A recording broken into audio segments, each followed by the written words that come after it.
शादी के पहले ही रात मेरा पति मुझे किन्नर के हाथे बेच दिया। मैं अपने पति के हाथ पैर जोड़ती रही, लेकिन मेरा पति एक बात नहीं सुने। ऊपर से कहने लगे, इंसान पैसा के लिए कुछ भी कर सकता है। वो किन्नर से पैसा लेकर मुझे वहीं छोड़कर भाग गए। फिर मैं किन्नर के पास गई और उन लोग से गिड़गिड़ाती रही, प्लीज़ मुझे यहाँ से जाने दीजिए, मैं आप लोग जैसा नहीं हूँ, मैं यहाँ कैसे रह सकती हूँ। उसमें से एक किन्नर बोली कि बहन तुम मेरे पास मत रो, तुम मेरी छोटी बहन जैसी है, हम तुम्हें बहुत प्यार से रखेंगे। इतना सुनकर मैं डर गई, भला मैं इन लोग के पास कैसे रह सकती हूँ। इस तरह 2 दिन बीत गया। तीसरा दिन वो किन्नर मुझे दुल्हन की तरह सजाने लगी। थोड़ी ही देर में एक कार का आवाज़ आया, उसमें से एक लड़का निकला। सब किन्नर खुश हो गई और बोलने लगी, देखो इसका पति आ गया, पति आ गया। मैं उस लड़के को देखी तो आश्चर्य हो गई। दोस्तों, आज का कहानी बहुत ही इंटरेस्टिंग है, सुनकर आपका कलेजा फट जाएगा। दोस्तों, पूरी कहानी सुनने के लिए तहे दिल से शुक्रिया। मैं अच्छे खाते पीते घर में पैदा हुई थी। हम अपने माता पिता के बहुत प्यारे बच्चों थे। हम 2 भाई बहन थे। पापा मम्मी का तो मुझ में जान बसती थी। भैया को पता था कि हमारे पर पापा जान छिड़कते हैं, इसलिए वो माँ का लाडला बन चुके थे, क्योंकि हमेशा चिढ़ते रहते थे कि तुमसे दोनों जन प्यार करते हैं, हमसे तो कोई नहीं करता है। इसलिए ज़रूर मम्मी उनसे प्यार करना बंद नहीं करती थी, क्योंकि आखिर भाई थे, वो बड़े थे। खैर, हम लोग का परिवार इसी तरह मौज मस्ती से कटती रहती थी समय। हम दोनों बच्चे अपने मम्मी पापा के पूरी दुनिया थे। हम लोग का बचपन ऐसे ही खेलते पीलते नोक झोंक में निकल गया। हम अपनी दुनिया में मग्न रहे। हमें पता नहीं चला कि बाहरी दुनिया कितनी बुरी है, वहाँ कितने खुदगर्ज लोग रहते हैं, मतलबी लोग रहते हैं। हमें बाहर का बिल्कुल अंदाज़ा नहीं था, बाहर के दुनिया में कैसे भेड़िए बसते हैं। इस बात से हम अनजान थे कि समय आने पर सगे रिश्ते का खून भी सफ़ेद पड़ जाता है। हमें बिल्कुल नहीं पता था। हम लोग एकदम भले इंसान थे, अपने ही दुनिया में मग्न रहते थे, बाहर का कोई बात से मतलब नहीं रखते थे।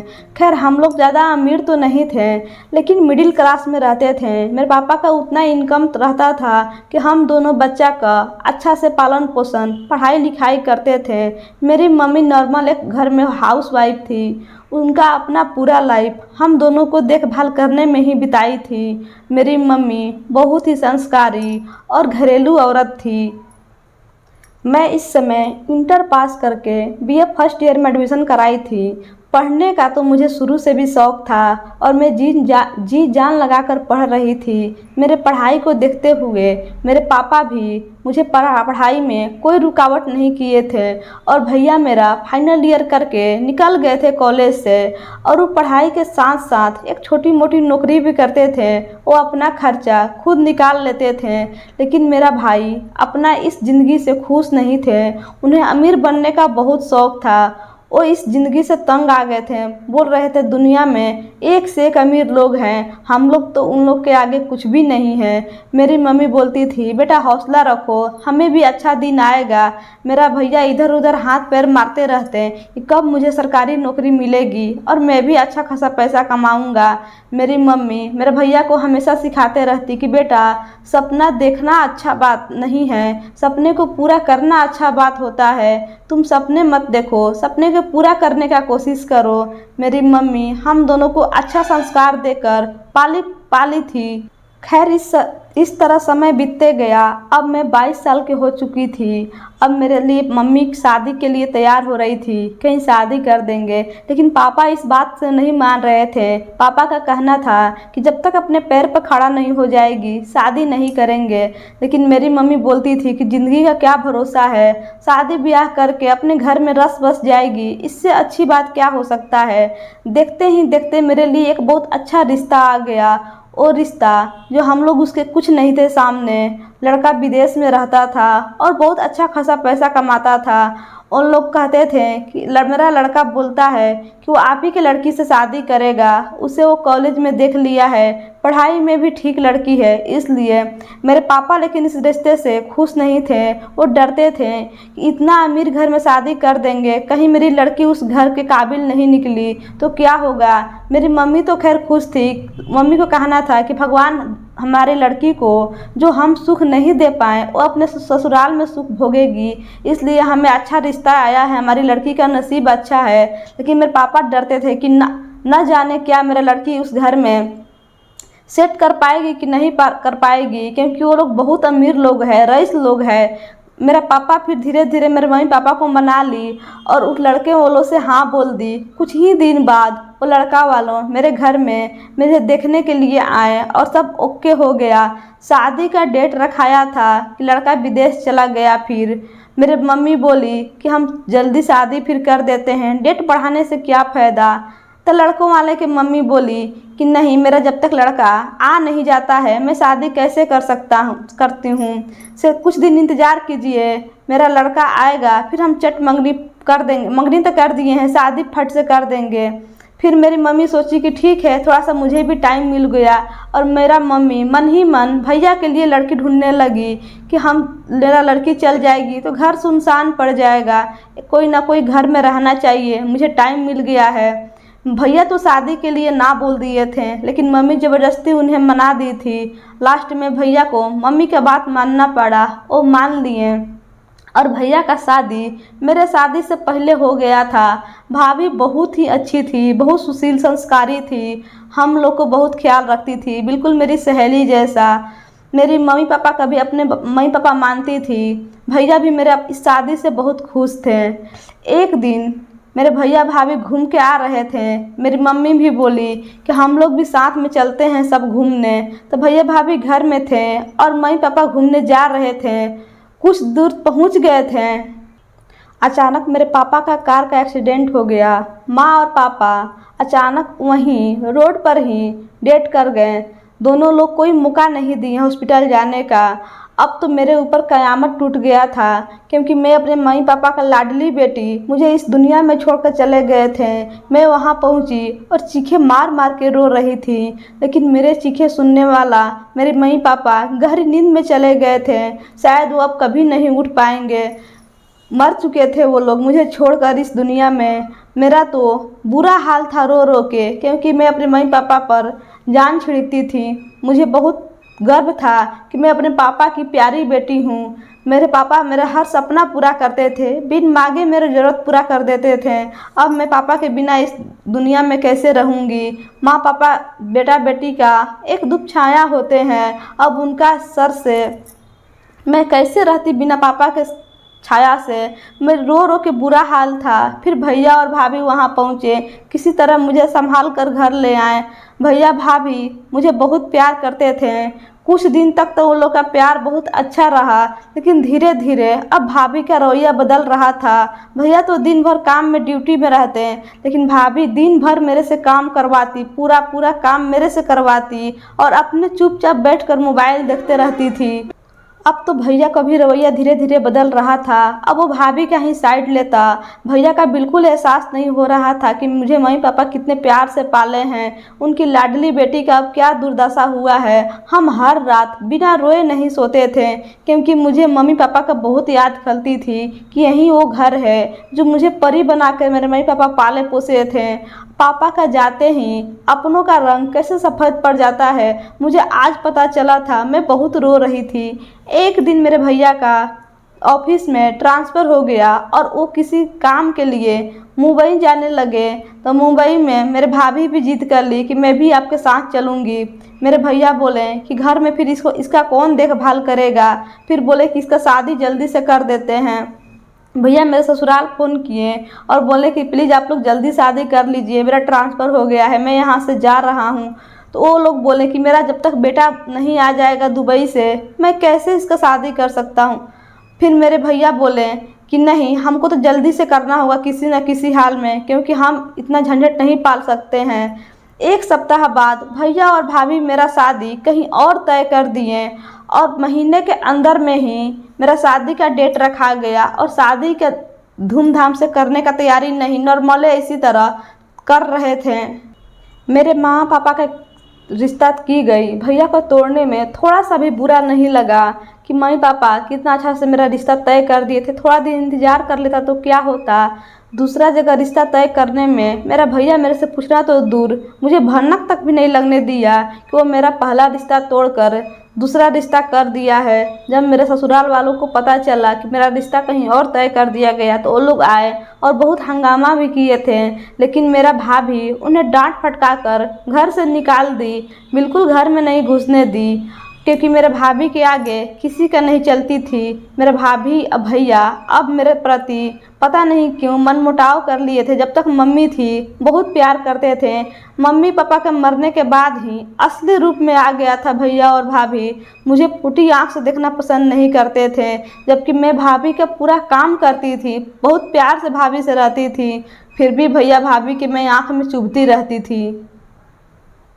बस कुछ ही दिन बाद भैया और भाभी मेरा उस आदमी से शादी कर दिया। उस आदमी गरीब नहीं, गरीब तो बहुत था, मेरे से तेगुना उम्र में भी बड़ा था। जब मेरा फेरा हो रहा था तो मैं हल्का सा एक नज़र उस आदमी को देखी, मेरा आँख से खून के आंसू निकल गया। मैं अपनी किस्मत पर बहुत रो रही थी कि मेरा किस्मत में क्या लिखा है। उस आदमी की आँख लाल, एकदम देखकर डरावना लग रहा था कि मैं उस आदमी के साथ कैसे पूरा ज़िंदगी बिताऊंगी। मुझे तो उस आदमी के साथ खड़ा होकर फ़ोटो खिंचवाने में भी शर्म की बात है, क्योंकि मेरा तेगुना उम्र का आदमी के साथ भैया और भाभी कैसे शादी कर सकते हैं। एकदम आँख बंद कर लिए थे, उन्हें किसी तरह मुझे अपने घर से निकाल देना था। मेरे भैया और भाभी जब मुझे दहलीज से विदा कर रहे थे तो आगे मैंने देखी कि एक पुराना रिक्शा खड़ा था, और रिक्शा किसी और का नहीं मेरा पति का था। मुझे उसी रिक्शा में विदा होकर जाना था। भैया और भाभी मुझे उस रिक्शा में बैठा दिए और मेरा पति चलाते हुए लेके जा रहा था। जब रास्ते में लेकर जा रहा था तो अचानक थोड़ी देर बाद 2-4 गो किन्नर आई और उस रिक्शा को रुकवा दी। तो मेरा पति बोलने लगा कि इस बार मैं भाड़ा नहीं लिया हूँ, इस बार मैं अपने पत्नी को लेकर जा रहा हूँ। वो किन्नर फिर रुकवा कर बोला कि रुको, हमको भी जाना है एक जगह। फिर मेरा पति वहाँ से उतर कर उन लोग से बात करने लगा। बात करते करते मेरा पति को वो लोग कुछ दूर लेकर गया। अब पता नहीं क्या बात आया, क्या बात वो लोग का हुआ। वो किन्नर को भी मेरे बगल में बैठा दिया। वो किन्नर लोग मुझे झांक झांक के देख रहा था। मुझे बहुत डर लग रहा था कि न जाने ये मेरे साथ क्या करेगा क्या नहीं। मैं तो बहुत रईस घर के थी, इस सब से मैं कुछ नहीं जानती थी। लेकिन मेरा पति एक सुनसान खंडहर तरफ ले गया और वहाँ मुझे उतार दिया। मुझे लगा कि इधर घर इनका होगा। वो वहाँ उतार कर बोला कि तुम अंदर जाओ, मैं आता हूँ। वो किन्नर के पास बात करने लगा और अंदर गया। अंदर जाते ही बोला कि तुम कुछ खाओगी पियोगी तो यहाँ आराम करो, हम थोड़ी देर में तुम्हारे लिए कुछ खाने पीने का लेके आ रहे हैं। इतना बोलकर वो बाहर चल गए और 2 घंटा बाद जब बाहर से आए मुझे लगा कि सच में कुछ खाने पीने का सामान लेने गए हैं। 2 घंटा बाद आकर मेरे सामने खड़े होकर बोले कि ये लो पेपर, मैं तुम्हें तलाक दे दिया हूँ और तुमको इन लोगों के हाथे बेच दिया हूँ।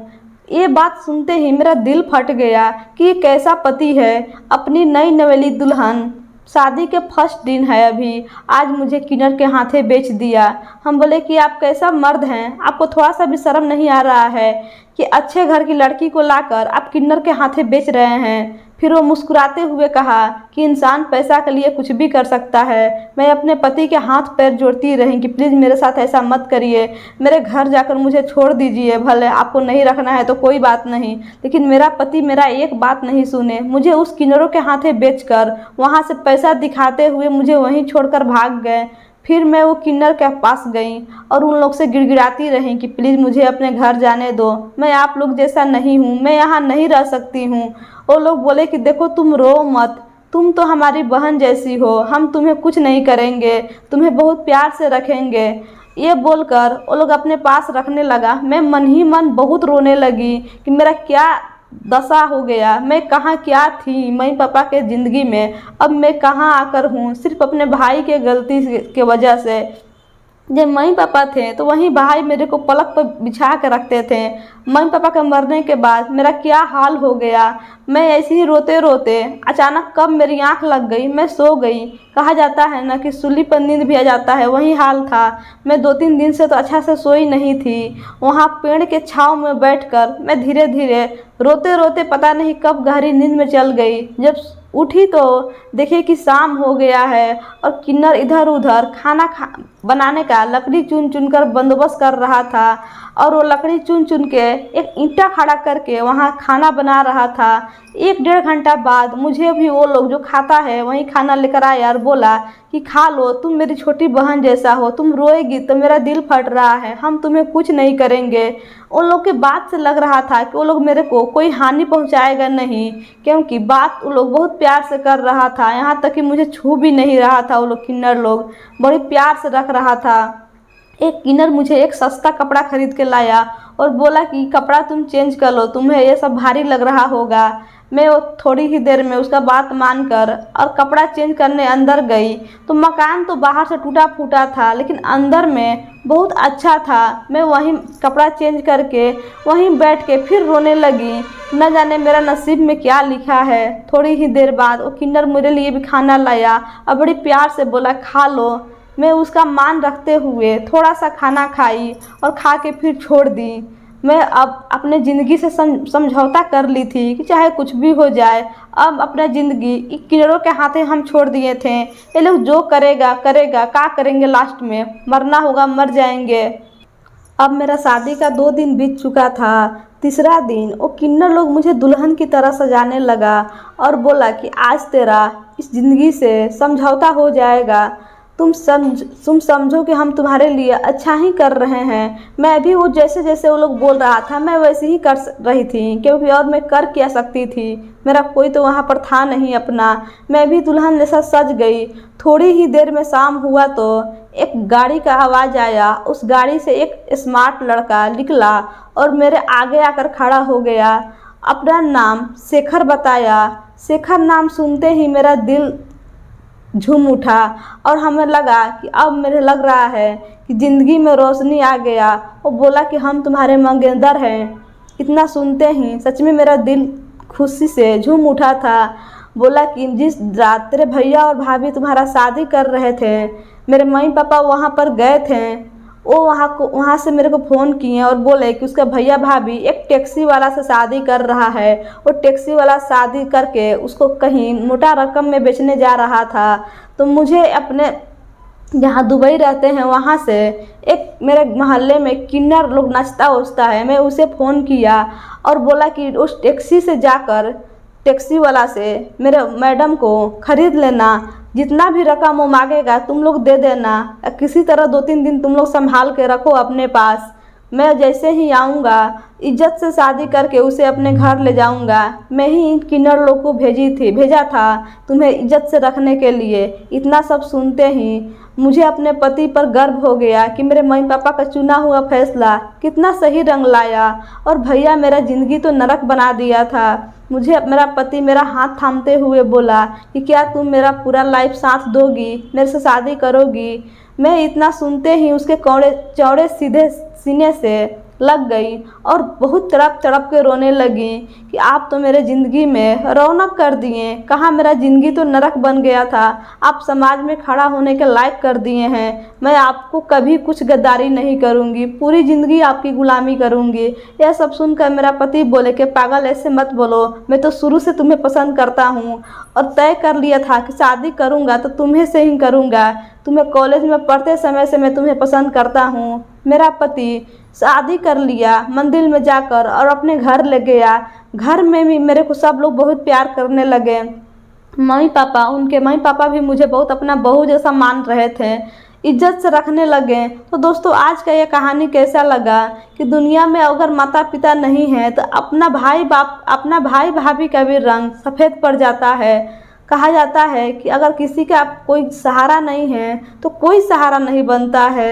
मेरा मंगेतर बहुत अच्छा था जो लास्ट में मुझे समाज में खड़ा होने के लायक कर दिया। तो आपका क्या कहना है इस कहानी के? आप अपना राय कमेंट बॉक्स में ज़रूर बताइएगा दोस्तों। अगले फिर मिलेंगे नेक्स्ट कहानी में, तब तक के लिए बाय। और कहानी अच्छा लगेगा तो एक लाइक कमेंट शेयर करना ना भूलिएगा, क्योंकि आपका एक शेयर हमारे लिए बहुत ही महत्व रखता है। Bye bye.